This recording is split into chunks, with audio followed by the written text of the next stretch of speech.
Jorge Buxadé, que como saben es el portavoz nacional de Vox y eurodiputado. Jorge Buxadé, muy buenas noches. ¿Qué valoración hacen de las elecciones en Italia, de forma general, desde Vox?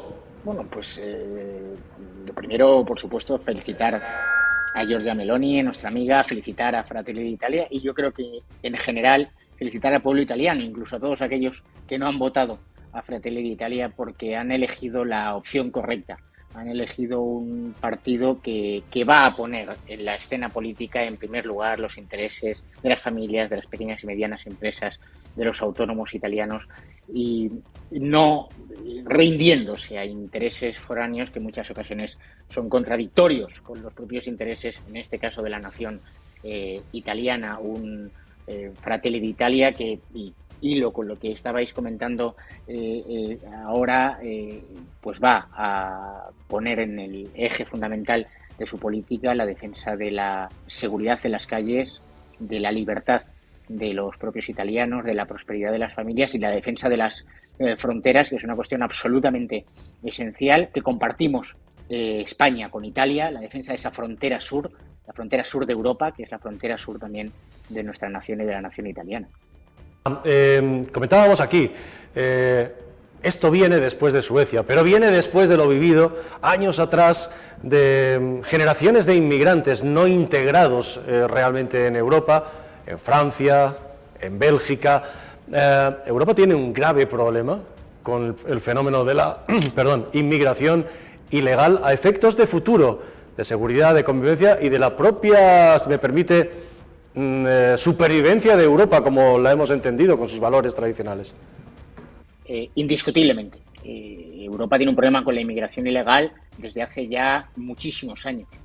Lo que sucede es que ahora estamos empezando a ver las consecuencias más graves, que es esa violencia desatada en las calles, que lo vimos en Saint-Denis recientemente, lo hemos visto en Molenbeek, lo hemos visto en Suecia, lo hemos visto en Italia y lo hemos visto aún más recientemente este fin de semana en las calles de Barcelona, esas imágenes tremendas de miles de marroquíes entrando de forma ilegal sin pagar su entrada en el campo de fútbol del Español y que luego se convirtió en la ciudad de Barcelona yo hacía esta mañana, con la película esa de La Purga, ¿no? Las noches en Barcelona, las noches en Cataluña se han convertido ya en las noches de la purga, porque efectivamente tenemos una serie de gobiernos municipales, de gobiernos autonómicos y, por supuesto, el gobierno nacional, que tienen a la policía con las manos atadas y que no tienen por finalidad fundamental defender la vida, la libertad y la seguridad de los propios españoles. El problema es gravísimo y es uno de los elementos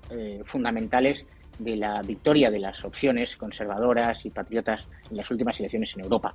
Y no solo eso, sino también otra cuestión fundamental, la incapacidad de los gobiernos nacionales y, en su caso, también de las instituciones de Bruselas, de haber afrontado con tiempo la tremenda crisis energética y la emergencia económica que se está produciendo ya en toda Europa.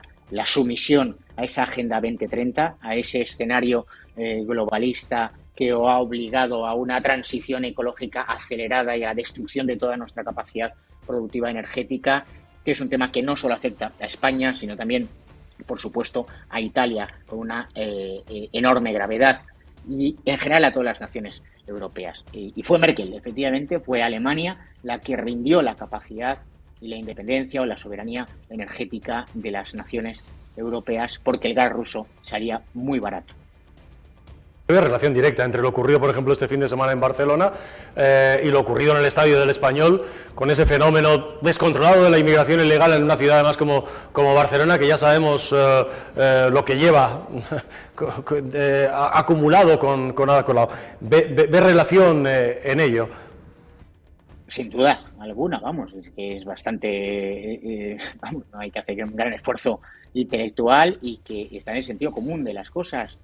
Lo peor es oír a la alcaldesa decir que, hombre, que no ha estado mal porque el año pasado fue muchísimo peor. Hubo más apuñalamientos y hubo más violencia, ¿no? Esto es un auténtico descaro. Se están riendo en la cara de los barceloneses y de los catalanes y la situación en Cataluña es insostenible desde hace años. y por eso hoy mismo nosotros hemos reclamado y exigido la aplicación del artículo 155 para intervenir en el funcionamiento regular de las instituciones regionales en Cataluña. Lo pedimos la semana pasada al respecto concreto del sector educativo para garantizar los derechos individuales de los niños a estudiar en español y el derecho de los padres a que sus hijos estudien en español en cualquier lugar del territorio nacional. Lo hacíamos extensivo hoy con carácter general la intervención en el funcionamiento de las instituciones autonómicas. Hay dos pilares en el Estado de Derecho.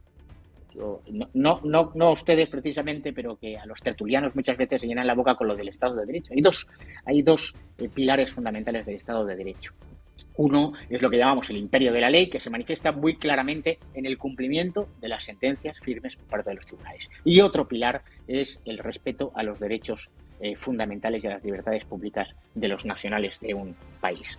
Ambos están violentados por las instituciones de la Comunidad Autónoma de Cataluña. Por una parte, el concreto derecho a la educación, también la libre circulación, y ahora vemos que en el ámbito de lo educativo la falta de cumplimiento de las sentencias firmes del Tribunal Supremo y del Tribunal Superior de Justicia de Cataluña. Y por supuesto, cuando hemos visto imágenes de un señor que tenía un negocio que se lo revientan en esa noche de saqueos pasada el fin de semana, cuando las instituciones no garantizan la seguridad de los españoles, de su vida cotidiana, de sus comercios, de sus negocios, ese hombre pobre que se le veía la imagen recogiendo lo que quedaba de su negocio, el Estado tiene el deber de intervenir para garantizar el mínimo de esa tranquilidad, de esa paz social, para recuperar Cataluña, para que Cataluña recupere la vitalidad y la prosperidad que tuvo en otro tiempo. Estaremos atentos, decíamos, al debate de política general que es en el Parlamento de Cataluña. Si me permite, sobre esta cuestión quería Luis Valcarce hacerle una pregunta. Sí, claro. Buenas noches. Quería preguntarle por Ursula von der Leyen, la presidenta de la Comisión Europea, que días antes de las elecciones en Italia lanzó un chantaje. Dijo, cuidado con lo que votáis. Es decir, cuidado, bien, no lo dijo así con esas palabras, pero que vamos a tomar nota, ¿no? Lo mismo también ya le dijo a Hungría a Orbán que, oiga, que si no se dedican a gastarse los fondos europeos en lo que ellos quieren, pues al final se van a terminar el dinero, por supuesto no les va a llegar. A usted como eurodiputado, ¿qué opinión le merece este chantaje? ¿Desde cuándo una presidenta de la Comisión Europea le dice a los europeos, cuidado con lo que votan? Pues me parece que tiene la peor de las opiniones y es esa parte del funcionamiento de las instituciones de Bruselas que nosotros denunciamos desde el mismo momento que llegamos al Parlamento Europeo. Ursula von der Leyen hace esas declaraciones que se unen a otros comentarios de los burócratas de Bruselas con la finalidad de interferir en un proceso electoral libre y democrático en Italia. De la misma manera que el Parlamento Europeo lanzó esa misión de investigación a Hungría pocos meses antes de las elecciones en Hungría con la finalidad de interferir en el proceso electoral húngaro. Esto es algo que debemos denunciar y es la intromisión de las instituciones de Bruselas. Voy a señalar como una figura. Por supuesto que hay que denunciarlo. En el Parlamento Europeo estamos permanentemente hablando y abriendo debates sobre las interferencias de China, las interferencias de Rusia, las interferencias de poderes extranjeros. Sin duda, yo añado siempre en ese debate dos. Uno, la interferencia de las grandes compañías tecnológicas que interfieren en los procesos electorales, y lo hemos visto incluso aquí en España. Por ejemplo, recordarán justo el día que iniciaba el proceso electoral en Cataluña, cuando se cancela la cuenta de YouTube de Vox, o la propia interferencia de las instituciones de Bruselas. Hemos visto cómo la Comisión Europea lanza una auténtica alerta contra el gobierno de Hungría y de Polonia por la supuesta falta de independencia del Poder Judicial y, sin embargo, calla ante la situación grosera que estamos viviendo en España, donde Partido Popular, Partido Socialista y los que se lanzan también a esa negociación tienen totalmente intervenido el Consejo General del Poder Judicial. Hay que extremar la defensa de nuestra Constitución, de la ley y de la independencia judicial. Y hay que hacerlo en todos los lugares. Y hay que proclamar, por encima de todo, el principio de la soberanía de las naciones que forman parte de esa institución que es la Unión Europea. Y esto es un problema muy grave que afecta a la Comisión y afecta al Parlamento Europeo y a otras instituciones, y por lo tanto debemos denunciar, porque nosotros creemos que otra Europa es posible, que es posible una Europa de naciones que cooperan voluntariamente, que cooperan solidariamente, por supuesto, ante las dificultades de Italia o de cualquier otra nación europea. Los españoles hemos de salir en su ayuda, así como exigimos y pedimos que otras naciones, cuando tengamos problemas, acudan en nuestra ayuda, pero no la ayuda que determinen unos burócratas sin intervención de los españoles, de los italianos o de cualquier otra nación europea. Sabe, portavoz de Vox y eurodiputado, gracias por acompañarnos en la Antorcha de OK Diario. Gracias a ustedes.